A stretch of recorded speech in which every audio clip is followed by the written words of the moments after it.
और ये कहकर उस व्यक्ति ने राजा को चांदी की छड़ी थमा दी।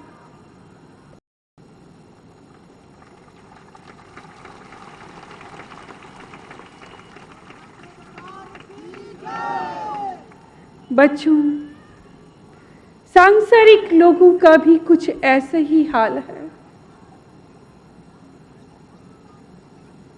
जीवन में अनेकों यात्राएं तो करते हैं, लेकिन परम धाम जाने की यात्रा की ओर लोगों का ध्यान नहीं होता। भौतिक जगत के सुखों में वो सुख ढूंढते हैं और कूड़ा सौदा कर जाते हैं। उस जगत से मोह करते हैं जो आपका है ही नहीं, जहां आप ऋण मुक्त होने आए हैं, ऋण चुकता करने आए हैं, मगर आप करते क्या हैं? बच्चों, आप एक ऐसा सौदा कर लेते हैं कि एक के बाद एक जन्म, एक के बाद दूसरा जन्म, दूसरे के बाद तीसरा जन्म, निरंतर एक के बाद एक जन्म पाते चले जाते हैं। कभी ऊपर उठते हैं, कभी नीचे चले जाते हैं, कभी ऊपर उठते हैं, कभी नीचे चले जाते हैं। बच्चों, ये जेल है, ये एक कारागार है।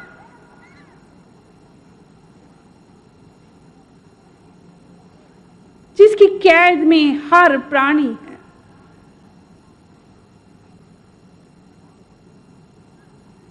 दुखों में जीना एक कैद है। उन बीमारियों को झेलना एक कैद है जो आपके बस में नहीं, जिनसे आप छुटकारा पा नहीं सकते।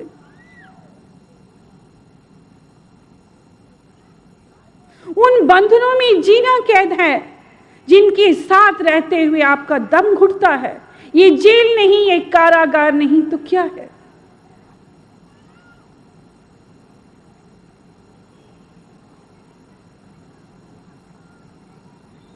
आपको इस जेल से छुटकारा पाना है। कब तक बार बार जन्म लेते रहेंगे? कब तक इस कैद में रहेंगे? क्या आप इस कैद से मुक्त होना नहीं चाहेंगे? बच्चों, हम बताना चाहेंगे कि वो कौन सा सत्य है जिसे हमने देखा, जो हमें इस कैद से मुक्त करा सकता है और जिसे मोक्ष कहा गया। बच्चों, कल तक हमने भी सुना था, जैसे आप सबने सुना, कि गुरु नानक देव जी ने शरीर त्यागा, मगर वो शरीर नहीं त्यागा था। संत जन अपने ध्यान में कुछ इस कदर समा जाते हैं कि दूसरों को लगता है कि सांस रुक गई, मगर ये सुर्त तो उससे जुड़ जाती। ऐसी ही अवस्था में थे कि बाला और मर्दाना ने ये सोचा कि उन्होंने शरीर त्याग दिया। दोनों इस बात पर लड़ने लगे।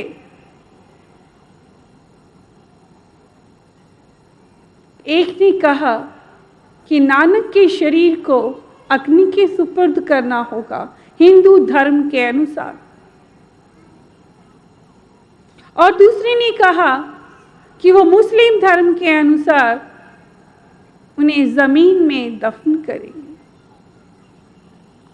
कहते हैं अभी दोनों ने निश्चय किया ही नहीं था, अभी तर्क ही कर रहे थे कि शरीर गायब हो गया। वहां सिर्फ चादर रह गई और फूल रह गए। इतिहास इस सच्चाई को बयां करता है जिसे हम सब पढ़ते आ रहे हैं। बच्चों, आप सब आज विज्ञान के युग में कदम रख चुके हैं। विज्ञान जो प्राकृतिक और परमात्मा की सच्चाइयों पर ही रिसर्च करता है, उसे विज्ञान कहा गया। नानक का शरीर कोई सुई नहीं था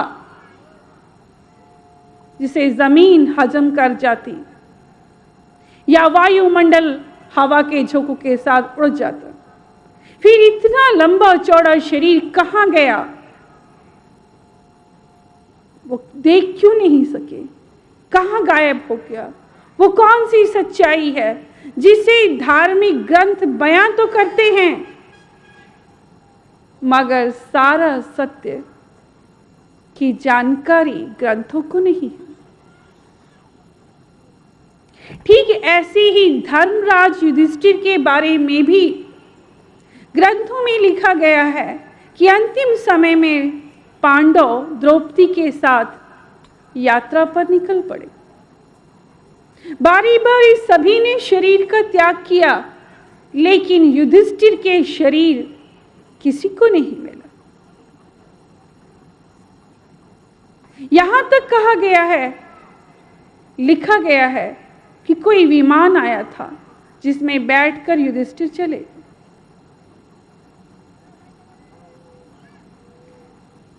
बच्चों, कृष्ण ने भी कहा मरना मोक्ष नहीं है।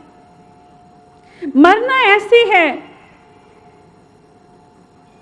जैसे आत्मा पुराना शरीर, पुराना वस्त्र त्याग कर फिर नया शरीर या नया वस्त्र धारण करती। यानी कृष्ण भी जानते थे कि मृत्यु मोक्ष नहीं है। स्वयं गुरबाणी में भी लिखा गया है, नानक नाम जहाज है, चढ़े सो उतरे पार, जो श्रद्धा कर सैम दे, गुर पार उतारन हार। वो कौन सी जगह है जहां पार उतारने की बात कही गई? बच्चों, धर्म मान लेने का विषय है। जिसने धर्म को मान लिया, उन शिक्षाओं को, गुरु के वचनों को, गुरु से प्रेम कर लिया, उसमें लीन हो गया, वो भवसागर पार उतर जाता।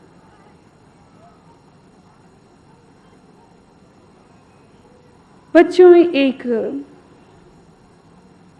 गांव की एक बच्ची जो किसी दूसरे गांव में दूध बेचने जाया करती थी।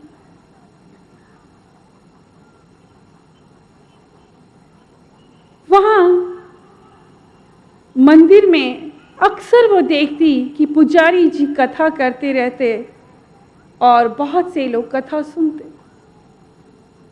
उस बच्ची के मन में भी ख्याल आता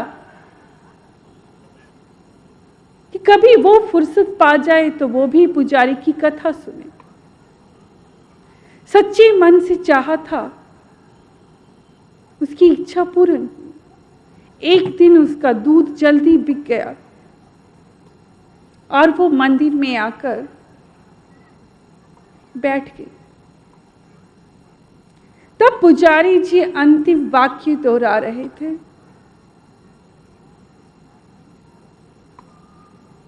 कि जो व्यक्ति राम के नाम का सिमरन करता है, जो व्यक्ति राम के नाम का सिमरन करेगा, वो भव सागर पार उतर जाएगा।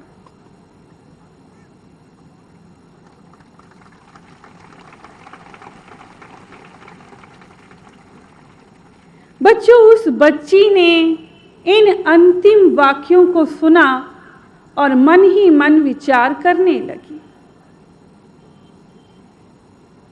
और विचार करते करते उसने राम के नाम का सिमरन शुरू कर दिया। जब नदी के पास आई तो वो रुक गई। उसे पंडित जी के, पुजारी जी के कहे हुए वाक्य याद आ गए कि जो व्यक्ति राम के नाम का सिमरन करेगा वो भव सागर पार उतर जाएगा। उसने मन ही मन सोचा, अगर राम के नाम के सिमरन में इतनी ताकत है, हम भव सागर पार उतर सकते हैं, तो ये तो छोटी सी नदी है। ऐसा सोचकर उसने उस दिन नाव नहीं की, राम के नाम का सिमरन किया और नदी में चलने लगी। ईश्वर की कृपा हुई, नदी का पानी नीचे उतर गया और वो बच्ची नदी पार करके घर पहुंच गई।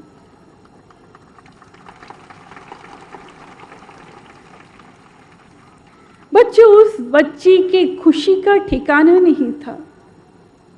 उसका विश्वास बढ़ गया, राम के नाम पर उसकी भक्ति भावना बढ़ गई। अब वो रोज राम के नाम का सिमरन करती और नदी में चलते हुए नदी पार कर जाती, दूध बेचकर वापस आ जाती। अब वो नाव नहीं करती। उसके मन में ख्याल आया कि पंडित जी की कृपा से ही ये संभव हुआ। अब मेरे पैसे बच जाते, जो मैं रोज नाव वाले को 8 आने देती थी, बचने लगे।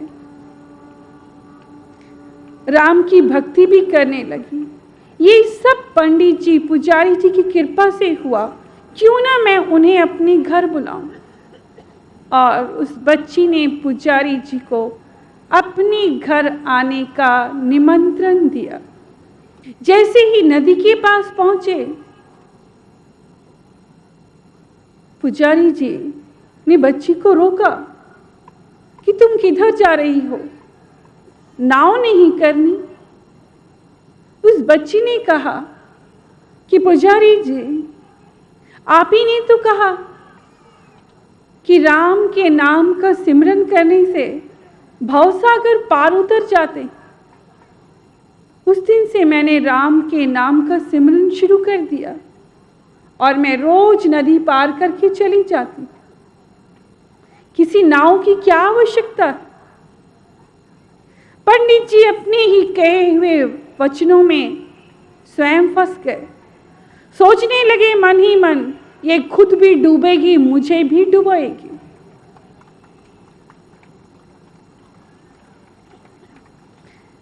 उनके पास बचने का कोई उपाय नहीं था। वो पीछे पीछे चल पड़े। वो बच्ची सच्चे नाम का, राम का सिमरन करते हुए नदी में चलती चली गई। लेकिन पंडित जी अभी आधे रास्ते भी नहीं पहुंचे कि गोते खाने लगे और चिल्लाने लगे कि मुझे बचाओ, मैं डूब गया। उस बच्ची ने पलटकर देखा और भागी हुई आई, दोनों हाथों से पंडित जी को पकड़ा और किनारे तक ले आई। बच्चों, यही हाल है संसार का और यही हाल है धर्म का। धर्म को जिसने मान लिया वो भवसागर पार उतर गया। धर्म को माना किसने? उसने जो सीधा है, सरल हृदय है, सच्चा है, नासमझ है, उसी ने धर्म को माना है, धर्म को स्वीकार किया है और वही भवसागर पार उतरा है। बच्चों,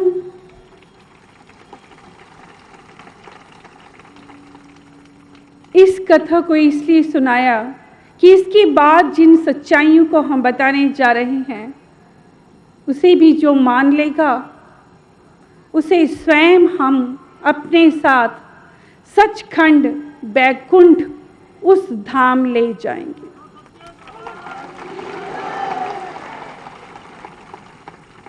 शर्त इतनी है कि आप हमारी बातों को और धर्म को कितना मानते हैं। जो मान लेगा वो पा जाएगा। तो बच्चों, हमें परमात्मा की प्राप्ति 1 जनवरी 1993 को हुई, जहाँ परमात्मा ने हमें सचखंड बैकुंठ के हमें दर्शन कराए, जहाँ ईश्वर ने हमें बताया कि बच्चिए, अब आपको आपकी दुनिया से आए हुए कुछ प्राणियों से हम मिलाना चाहेंगे, और ईश्वर ने हमें मिलाया। ईश्वर के आदेश से कुछ ऐसे महापुरुषों के नाम हम लेने जा रहे हैं। गुरु नानक देव जी, राजा हरिश्चंद्र, भक्त प्रहलाद, जीसस क्राइस्ट, गौतम बुद्ध, बाबा फरीद जी, ऐसे कई और महापुरुष आज भी शरीर रूप में जीवित हैं, जो मोक्ष को प्राप्त कर चुके हैं। मोक्ष वो अवस्था है जहां हम मरते नहीं हैं, सशरीर हम सचखंड पहुंच जाते हैं। अब सवाल उठता है कि सशरीर हम सचखंड कैसे जाते? तो बच्चों, विमान आता है, ये सत्य है, मगर आज तक कोई इसे देख नहीं पाया, जान नहीं पाया, क्योंकि ये वो मार्ग है जिसे सुपर नेचुरल मार्ग कहा गया। और सुपर नेचुरल चीजें हर कोई, हर व्यक्ति देख नहीं सकता, जब तक कि आपका घट स्वयं उतना सुपर, सुच्चा, पाकीज़ा, शुद्ध नहीं हो जाता। उस उत्तम सत्य को देखने के लिए आपको भी उतना ही उत्तम, उतना सुच्चा, उतना ऊंचा, उतना शुद्ध बनना होगा। जब तक कोई घट उतना पाकीज़ा नहीं है, ईश्वर वो दीदार नहीं करा सकते। यही कारण है कि ऐसी सच्चाइयों की अनुभूति हुई बहुत कम, विरले लोगों को, जिन्होंने कभी जिक्र किया पुष्प विमान का। ये जिक्र आता है और आया है। उनके लिए विमान आते हैं और ऐसे महापुरुष उस विमान में बैठकर सचखंड उस धाम चले जाते हैं जहां कोई नहीं मरता बच्चों, जहां मृत्यु नहीं होती, जहां कोई जानता ही नहीं कि रोग किसे कहते हैं। सचखंड में किसी को कोई बीमारी नहीं होती, वहां कोई बीमार नहीं होता, वहां कोई वृद्ध नहीं होता, कोई बूढ़ा नहीं होता, वहां किसी को कमाने की चिंता नहीं करनी पड़ती। जी हाँ, एक ऐसा जहां है जहां कोई गम नहीं, कोई दुख नहीं, कोई कष्ट नहीं। हम उस जहां की बात कर रहे हैं। ईश्वर की जब हमें प्राप्ति हुई तो उन्होंने हमसे कहा कि बच्चिए, आप वो जीव हैं जो मोक्ष की अवस्था तक पहुंचे हैं।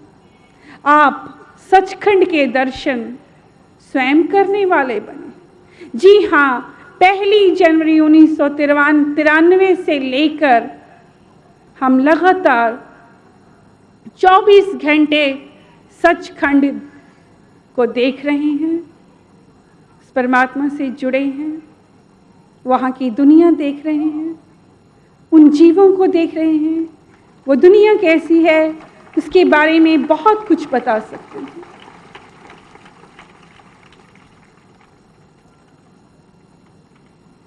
तो बच्चों,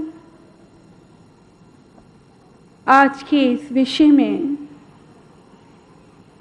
उस अनोखे और अजूबे सत्य को बयां किया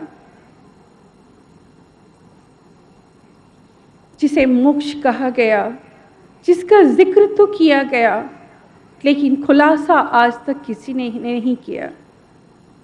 लेकिन बच्चों, आज जिस सत्य को आप सबके सामने दया रूप में आप महसूस करेंगे, यानी बड़ी बड़ी बीमारियों का आपको छुटकारा मिल जाना, उससे मुक्ति मिल जाना, हमें पूरा यकीन है कि ये सच्चाई आपको मोक्ष पर यकीन करने पर मजबूर कर देगी, क्योंकि इतनी आसानी से, इतनी सरलता से आप ठीक हो जाएंगे कि आपको हैरत होगी कि सचमुच वो सुप्रीम पावर है और उससे ऊपर कोई नहीं।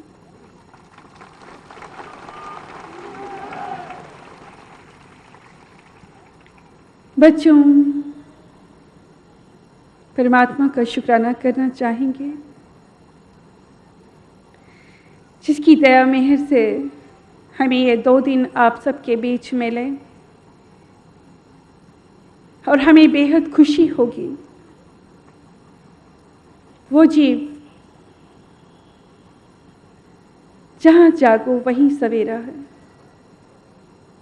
आप सचमुच अगर धर्म को मान लेते हैं, कबूल कर लेते हैं और आपके अंदर तड़प है उस धाम जाने की, तो क्या पता इस प्रवचन में सुनने वाले किसकी लॉटरी निकल जाए, किस पे कृपा हो जाए, ये वो जाने।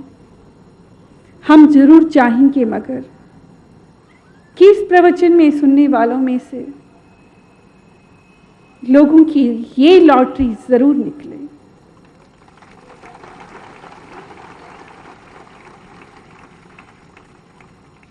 तो इन्हीं शब्दों के साथ आज का प्रवचन यहीं समाप्त करते हैं। धन्यवाद, नमस्कार।